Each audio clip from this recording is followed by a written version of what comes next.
교회 안에는 두 종류의 사람이 있습니다. 육에 속한 사람과 영에 속한 사람입니다. 사도 바울은 고린도 교회 성도들에게 편지하면서 이렇게 이야기했습니다. 우리가 세상의 영을 받지 아니하고 오직 하나님으로부터 온 영을 받았으니 이는 우리로 하여금 하나님께서 우리에게 은혜로 주신 것들을 알게 하려 하심이라. 여기에 보면 영을 받은 사람과 세상의 영을 받은 사람이 나옵니다. 하나님의 영을 받은 사람은 성령에 속한 사람이고요, 세상의 영을 받은 사람은 육에 속한 사람을 의미합니다.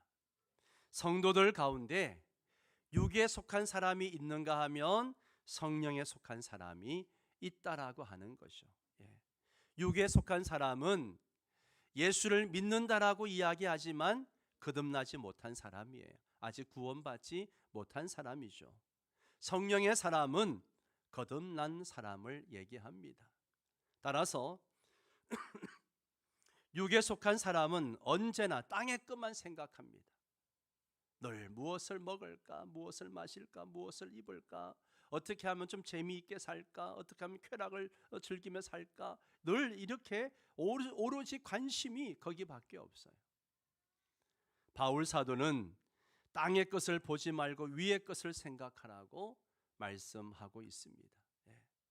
성도들은 땅의 사람이 아니라 하늘의 사람입니다. 육의 사람이 아니라 영의 사람입니다. 그렇다면 성도들의 삶의 방법도 달라야죠. 달라야 합니다. 그죠? 사는 방법이 다를 뿐만 아니라 영적 전쟁을 하는 방법도 달라야 합니다. 우리가 계속 여호수아서 말씀을 나누고 있습니다만은 이 여호수아서 말씀은 단순히 이스라엘 백성들의 땅 따먹기 하는 그런 전쟁 이야기가 아닙니다. 이스라엘의 가나안 정복 전쟁은 현재 이 땅을 살아가는 모든 성도들의 삶의 원리, 영적 전쟁의 승리의 원리를 우리에게 교훈해 주고 있습니다. 오늘 본문 말씀을 통해서 성도들이 이 땅을 살아가면서 어떻게 하면 영적 전쟁에서 승리할 수 있을까, 그 방법과 원리에 대해서 말씀을 나누기를 원합니다. 가나안은 안식과 축복의 땅이지만 그 땅을 차지하기 위해서는 정말 용기가 필요합니다. 더 나아가서 강한 믿음이 요구되는 곳입니다. 전쟁을 치르지 않고서는 가나안 사람들이 그 땅을 내어줄 리가 없기 때문이죠. 여러분이 여호수아서를 연구하면서 관심을 가져야 할 것은 이스라엘이 가나안을 정복해 가는 그 전쟁 방식이 어떤 것인가 하는 것을 볼 필요가 있습니다. 가나안 정복 방식은 그리스도인들이 세상 속에서 승리하는 비결을 가르쳐 주기 때문에 그렇습니다. 세상은 하나님의 사랑이 실현되는 곳이요, 하나님의 나라가 확장되어야 할 현장입니다. 하지만 세상 속에 사는 그리스도인들이 갈등하는 이유는 바로 공중의 권세 잡은 자와 불순종하는 아들들 가운데 역사하는 악한 영들 때문입니다. 세상 속의 그리스도인들은 어떤 형태이든지 간에 이 사탄과의 충돌이 불가피합니다. 경건하게 살고자 하는 그리스도인들에게는 이 세상 속에서 여러 가지 충돌이 있을 수밖에 없다라고 하는 거죠. 미움도 받고 조롱도 받게 됩니다. 사탄은 우리보다 강합니다. 그러나 주님은 사탄을 이기고 승리하셨습니다. 마치 이스라엘 자손이 여리고성을 정복하려고 할 때에 굳게 닫힌 견고한 성읍에 직면한 것처럼 세상 속에서 우리를 대적하는 사탄의 공격이 너무너무 많을 것입니다. 사탄은 우는 사자처럼 그렇게 삼킬 자를 찾고 있습니다. 예수님의 말씀을 보십시오. 내가 아버지의 말씀을 그들에게 주었사오매 세상이 그들을 미워하여 싸우니 이는 내가 세상에 속하지 아니함 같이 그들도 세상에 속하지 아니함으로 인함이니이다. 하나님의 말씀을 제자들에게 주셨는데 그 말씀 때문에 미움을 받는다는 거예요. 왜요? 우리가 세상에 속하지 아니하고 하나님께 속했기 때문에 그렇습니다. 때문에 우리는 땅에 사는 동안에 끊임없는 영적 전쟁을 해야 합니다. 세상은 우리를 공격합니다. 사탄이 공격합니다. 사랑하는 성도 여러분, 사탄이 우리를 공격할 때, 인생의 문이 굳게 닫혀 있을 때에, 계획했던 모든 문들이 굳게 닫혀 있을 때 어떻게 하시겠습니까? 사람들이 마음 문을 굳게 닫고 열지 않을 때 여러분은 어떻게 행동하셨습니까? 포기하셨습니까? 절망과 낙심 속에서 원망만 하셨습니까? 특별히 여호수아 6장은요, 굳게 닫힌 문을 어떻게 열어야 할지에 대한 중요한 영적 원리를 보여줍니다. 1절 말씀을 다시 한번 읽도록 하겠습니다. 이스라엘 자손들로 말미암아 여리고는 굳게 닫혔고 출입하는 자가 없더라. 여리고는 아주 오래된 고대 도시입니다. 최소한 주전 8,000년부터 사람들이 거주해 왔던 것으로 알려져 있습니다. 여리고 성의 이 폭은 약 200m 정도 되고요, 길이는 한 100m 정도 달하는 그 당시에는 그냥 중간 규모의 그런 도시 국가였습니다. 이곳은 오아시스 지대였으므로 일찍부터 개발되었습니다. 저 성 둘레가 기껏해야 한 600m 정도밖에 되지 않는다고 합니다. 그래서 천천히 돌아도 20분이면 마칠 수 있는 그런 거리라고 합니다. 매일 6일 동안 길갈에서 출발해가지고 여리고성을 돌고 그렇게 다시 돌아가는데 한 2시간 정도가 소요되었을 거라고 학자들은 이야기합니다. 물론 대군이 행진할 때는 그보다 몇 배 시간이 더 오래 걸릴 수도 있겠죠. 그럼 다시 1절을 보면 이스라엘 자손들로 말미암아 여리고는 굳게 닫혔고 출입하는 자가 없더라. 여호수아 군대가 여리고에 가까이 왔을 때 여리고 성과 주변에 거주하던 사람들은 성으로 들어가 성문을 굳게 닫아버렸습니다. 아무도 출입하는 사람이 없습니다. 그들은 출입을 금하면서 이스라엘 백성들이 성읍을 포기할 때까지 그렇게 기다릴 방식을 택한 것처럼 보입니다. 그 이유가 뭘까요? 이스라엘 군대와 싸워봤자 성산이 없기 때문이죠. 하나님이 함께 하시는 군대를 어떻게 이기겠습니까? 그들은 이스라엘 군대의 소문을 들었습니다. 어떤 소문을 들었습니까? 그 소문의 내용은 이미 우리가 살펴본 이야기입니다. 여호수아 2장 9절에서 11절 기생 라합의 고백에서 알 수 있습니다. 한 절씩 교독합니다. 말하되 여호와께서 이 땅을 너희에게 주신 줄을 내가 아노라. 우리가 너희를 심히 두려워하고 이 땅 주민들이 다 너희 앞에서 간담이 녹나니 이는 너희가 애굽에서 나올 때에 여호와께서 너희 앞에서 홍해물을 마르게 하신 일과 너희가 요단 저쪽에 있는 아모리 사람의 두 왕 시온과 옥에게 행한 일 곧 그들을 전멸시킨 일을 우리가 들었음이니. 함께 읽습니다. 우리가 듣자 곧 마음이 녹았고 너희로 말미암아 사람이 정신을 잃었나니 너희 하나님 여호와는 위로는 하늘에서도 아래로는 땅에서도 하나님이시니라. 아멘. 여리고 사람들은 이미 이스라엘 군대 소문을 듣고 있었습니다. 그 소문을 듣고 그들의 마음이 녹았고 정신을 잃을 정도가 되었다라고 말합니다.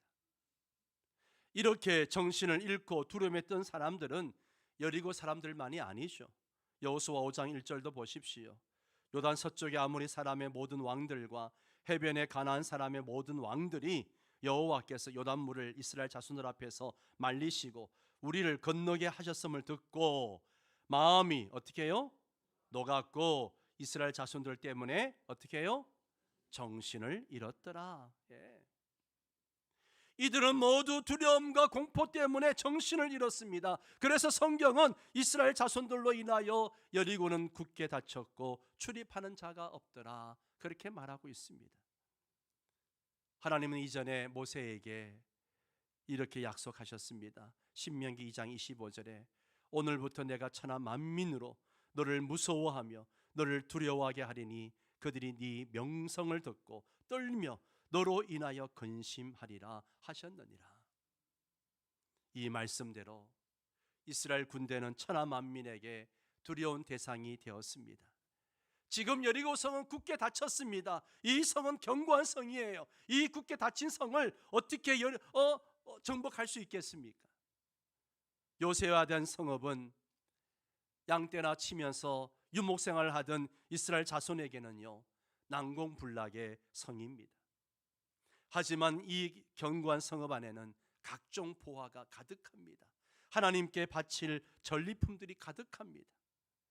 또한 여리고성을 정복한다는 것은 가나안 정복에 있어서 아주 중요한 발판을 마련한 것입니다. 가나안 전체에 영향을 주는 매우 의미 있는 첫 전쟁이라고 할 수 있습니다. 이 전쟁을 하나님은 지금 어떤 방식으로 이끌어 가시는가? 여러분 2절 말씀을 보세요. 함께 읽습니다. 여호와께서 여호수아에게 이르시되 보라 내가 여리고와 그 왕과 용사들을 내 손에 넘겨 주었으니. 아멘. 이 2절은 전쟁의 승리 비결을 가르쳐 줍니다. 하나님께서 여호수아에게 넘겨준 대상이 누굽니까? 여리고와 그 왕과 용사들이라고 이야기합니다. 그냥 여리고성을 내 손에 넘겨주겠다가 아니고 구체적으로 넘겨줄 대상들을 지금 말씀하고 있습니다. 이 넘겨주다, 히브리의 뜻을 보면 허락하다 이런 뜻이 있습니다. 넘겨주다, 허락하다. 하나님께서 여호수아에게 허락하신다는 겁니다. 무슨 의미일까요? 이 전쟁은 여러분 누구 손에 달려 있다는 이야기입니까? 하나님 손에 달려 있습니다. 여호수아나 이스라엘 군대 손에 달린 것이 아니에요. 아무리 막강한 군대고 견고한 성이라 할지라도 하나님이 허락하시면 승리할 수 있습니다. 그러나 아무리 연약하고 쉬운 상대라도 하나님이 허락하지 않으면 우린 승리할 수 없습니다. 아이성 전투가 바로 그랬지 않습니까? 여리고 성과 비교하면 정말 작은 성에 불과했던 그 아이성이었지만 하나님이 허락하지 않으니까 피하고 말잖아요. 이 말씀이 우리에게 주는 교훈은 여리고성 정복은 하나님의 손안에 있고 하나님께서 주도하신다는 겁니다. 이와 마찬가지로 우리가 영적 전쟁에서 승리할 수 있는 것은 하나님께서 우리와 함께 계시고 행하시기 때문에 가능한 것입니다. 우리의 싸움은 혈과 육에 대한 싸움이 아닙니다. 공중의 권세 잡은 자와 악한 마귀와의 싸움입니다. 우리는 이웃들 때문에 싸우고 환경들 때문에 싸우고 물질 때문에 싸우지만 실상은 그 모든 것을 조장하는 마귀와의 싸움인 것입니다. 이 마귀와의 싸움은 내 힘으로 안 됩니다. 바로 하나님이 함께 하셔야 됩니다. 그래야 승리할 수 있어요. 사랑하는 성도 여러분, 지금 여러분이 감당할 수 없는 문제가 있습니까? 내 힘으로 풀 수 없는 인생의 문제가 지금 나를 짓누르고 있습니까? 여러분의 삶의 환경이 여리고성처럼 아주 견고합니까? 여러분 한 가지만 기억하세요. 우리의 싸움은 하나님의 손에 달려 있습니다. 전쟁은 여호와의 손에 달려 있습니다. 하나님이 허락하시면 아무리 견고한 여리고성이라 할지라도 무너질 줄 믿습니다. 그렇다면 하나님께서 이렇게 승리를 보장하는 근거가 무엇입니까? 왜 하나님께서 자기 백성들에게 승리를 주십니까? 그것은 바로 약속의 말씀 때문이에요. 약속의 말씀. 여호수아 1장 3절에서 5절에 하나님께서 이스라엘 백성과 여호수아에게 이런 약속을 했습니다. 다시 한번 교독하겠습니다. 내가 모세에게 말한 바와 같이 너희 발바닥으로 밟는 곳은 모두 내가 너희에게 주었노니 곧 광야와 이 레바논에서부터 큰 강 곧 유브라데 강까지 해쪽 속의 온 땅과 또 해지는 쪽 반대까지 너희의 영토가 함께 읽습니다. 내 평생에 너를 능히 대적할 자가 없으리니 내가 모세와 함께 있었던 것 같이 너와 함께 있을 것이니라. 내가 너를 떠나지 아니하며 버리지 아니하리라. 아멘. 하나님의 약속이에요. 신명기 20장 1절에 이런 약속을 하셨습니다. 네가 나가서 적군과 싸우려 할 때에 말과 병거와 백성이 너보다 많음을 볼지라도 그들을 두려워하지 말라. 애굽 땅에서 너를 인도하여 내신 내 하나님 여호와께서 너와 함께 하시느니라. 하나님은 한 번 약속하신 것을 절대로 변개하지 않으십니다. 사무엘상 15장 29절에 이스라엘의 그 지존자는 뭐가 없다고요? 거짓이나 변개함이 없으시니 그는 사람이 아니심으로 결코 변개하지 않으심이니이다. 예. 여러분, 우리 하나님은 한번 약속하신 것은 반드시 지키십니다. 예. 여러분, 주는 그리스도시요 살아계신 하나님의 아들이라고 믿는 교회에 주신 축복을 한번 생각해 보시기 바랍니다. 교회를 음부의 권세로부터 보호하시며 천국 열쇠를 주셔서 땅에서 매면 하늘에서도 매이고 땅에서 풀면 하늘에서도 푸는 권세가 하나님의 자녀들에게 있습니다. 이것은 놀라운 축복이에요. 그런데 우리는 이 축복을 잊고 살아갑니다. 하나님의 자녀의 권세, 교회의 권세는 세상의 어떤 권세와도 비교할 수 없고 어떤 권세도 이길 수 있습니다. 우리는 이 권세를 누리며 살아야 합니다. 그러면 그 권세를 언제 경험할 수 있는가? 어떻게 할 때 우리가 그것을 경험할 수 있는가? 하나님께서 말씀하신 대로 우리가 행하면 되는 거예요. 그 약속, 신실한 약속의 말씀을 믿고 행하면 되는 거예요. 굳게 닫힌 문이 언제 열립니까? 하나님의 말씀대로 순종할 때 열립니다. 그러면 하나님께서 여리고성을 정복하기 위해서 이스라엘 자손들에게 명령하신 그 명령이 무엇인가? 오늘 본문의 3절에서 5절까지를 다시 한번 봅니다. 한 절씩 교독하겠습니다. 너희 모든 군사는 그 성을 둘러 성 주위를 매일 한 번씩 돌되 여세 동안을 그리하라.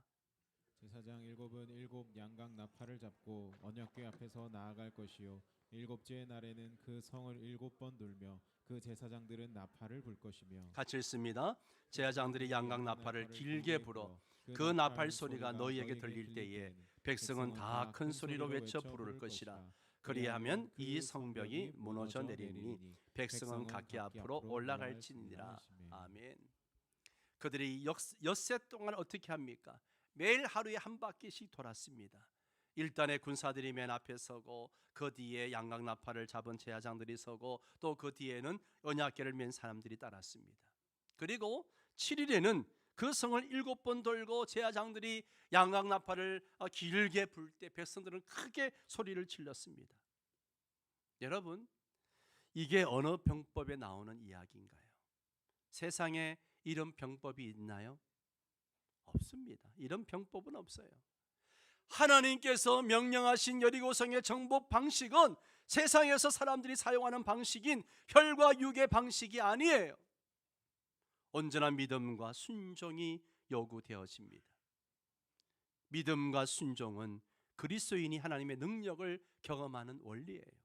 믿음과 순종, 이게 영적 전쟁의 승리의 비결입니다. 오늘 이 한 가지만 기억하세요. 믿음과 순종. 아멘. 믿음과 순종. 즉 우리의 삶 속에서 승리하는 비결이 여기 있다는 거예요. 믿음이 없이는 하나님을 기쁘시게 못합니다. 믿음은 영적 전쟁의 본질과 밀접한 연관이 있습니다. 히브리서 10장 30절에 보세요. 믿음으로 7일 동안 여리고를 도니 그랬습니다. 성이 무너졌으며 그랬어요. 성을 어떻게 돌았다고요? 믿음으로 돌았어요. 믿음으로 돌았습니다. 예. 믿음으로 돌았더니 여리고성이 무너졌습니다. 믿음이에요, 믿음. 마가복음 11장 22절에서 24절을 한 절씩 교독합니다. 예수께서 그들이 대답하여 이르시되 하나님을 믿으라. 내가 진실로 너희에게 이르노니 누구든지 이 산더러 들려 바다에 던져지라 하며 그 말하는 것이 이루어질 줄 믿고 마음에 의심하지 아니하면 그대로 되리라. 같이 읽습니다. 그러므로 내가 너희에게 말하노니 무엇이든지 기도하고 구하는 것은 받은 줄로 믿으라. 그리하면 너희에게 그대로 되리라. 아멘. 믿음으로 하면 됩니다. 믿음으로 하면 됩니다. 고린도서 10장에 보면 우리가 육신으로 행하나 육신에 따라 싸우지 아니하노니 우리의 싸우는 무기는 육신에 속한 것이 아니요 오직 어떤 견고한 진도 무너뜨리는 뭐라고요? 하나님의 능력이라. 모든 이론을 무너뜨리며 하나님 아는 것을 대적하여 높아진 것을 다 무너뜨리고 모든 생각을 사로잡아 그리스도에게 복종하게 하니. 여러분, 우리의 싸움, 우리의 싸움의 무기, 싸움의 방법, 이것은 육신에 속한 게 아니에요. 그것은 어떠한 견고한 진도 무너뜨릴 수 있는 하나님의 능력입니다. 우리는 이 하나님의 능력 앞에 복종해야 합니다. 그래야 승리할 수 있습니다. 고대 사회에 전쟁이 벌어지면 성을 포위한 채 굶주리게 하거나 항복을 받거나 공습을 해서 함락시키는 방법들을 씁니다. 공격할 때 불을 지르거나 굴을 뚫어서 돌로 된 성벽을 약하게 만들기도 합니다. 그렇지 않으면 흙벽을 높이 쌓아가지고 성벽 안으로 진입하는 다리를 놓기도 합니다. 어떻게 싸우든 간에 몇 주 몇 달이 걸려야 합니다. 그리고 공격하는 군대도 큰 손실을 입곤 합니다. 우리도 여리고와 같이 굳게 닫힌 문제에 직면할 수 있어요. 하나님께서 주신 비전과는 맞지 않는 다른 환경이 생길 수도 있습니다. 또한 하나님의 명령이 너무나 어리석은 것처럼 보일 때가 있어요.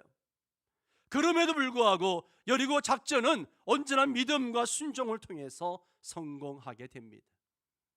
이러한 결과는 하나님의 명령이 사람에게는 이성적인 것으로 보일지라도 순종하면 승리를 얻을 수 있다는 사실을 우리에게 보여주고 있습니다.